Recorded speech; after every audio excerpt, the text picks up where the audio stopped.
ഭരണം കിട്ടി, മുഖ്യമന്ത്രിയെ കിട്ടിയില്ല. മുഖ്യമന്ത്രി പദത്തിനായി പോരുമുറുകുന്നു. ജനവിധിക്ക് പിന്നാലെ കോൺഗ്രസിൽ ആഭ്യന്തര കലഹം രൂക്ഷം. മെയ് 4-ന് ജനങ്ങൾ വിധിയെഴുതി കോൺഗ്രസിനെ അധികാരത്തിലേറ്റിയെങ്കിലും സെക്രട്ടേറിയറ്റിലെ മുഖ്യമന്ത്രിയുടെ കസേരയിൽ ആരിരിക്കണം എന്ന കാര്യത്തിൽ മാത്രം ഇപ്പോഴും തീരുമാനമായിട്ടില്ല. ജനവിധി വന്നതു മുതൽ കേരളം ചോദിക്കുന്ന ഒരേയൊരു ചോദ്യം ആരാണ് നമ്മുടെ മുഖ്യമന്ത്രി എന്നാണ്. എന്നാൽ ഇതിന് ഉത്തരം നൽകേണ്ട കൈപ്പത്തി പാർട്ടിയാകട്ടെ ഗ്രൂപ്പ് കളിയുടെ തിരക്കിലാണ്. കേരളം ഒരു ഭരണാധികാരിക്കായി കാത്തിരിക്കുമ്പോൾ കോൺഗ്രസ് പാർട്ടിക്കുള്ളിൽ നടക്കുന്നത് സമാനതകളില്ലാത്ത കസേര കളിയാണ്.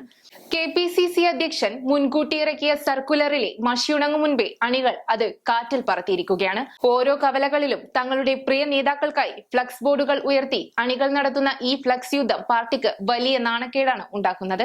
വിവാദം പാടില്ലെന്നും ഗ്രൂപ്പ് വൈര്യം പുറത്തെടുക്കരുതെന്നും കർശന നിർദ്ദേശം ഉണ്ടായിരുന്നിട്ടും ഹൈക്കമാൻഡിനെ പോലും വെല്ലുവിളിച്ചുകൊണ്ടാണ് വടംവലി തുടരുന്നത്.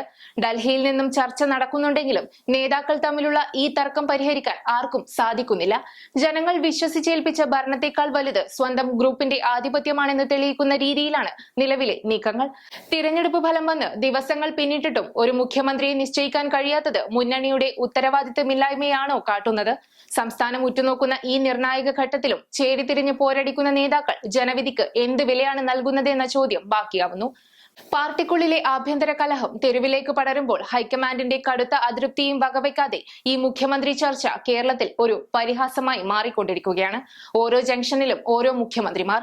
ഗ്രൂപ്പ് കളിയുടെ പഴയ തുരുമ്പിച്ച ആയുധങ്ങൾ പുറത്തെടുത്ത് അണികൾ പോരിനിറങ്ങുമ്പോൾ ഹൈക്കമാൻഡിന് അത് വലിയൊരു തലവേദനയാണ് സൃഷ്ടിക്കുന്നത്.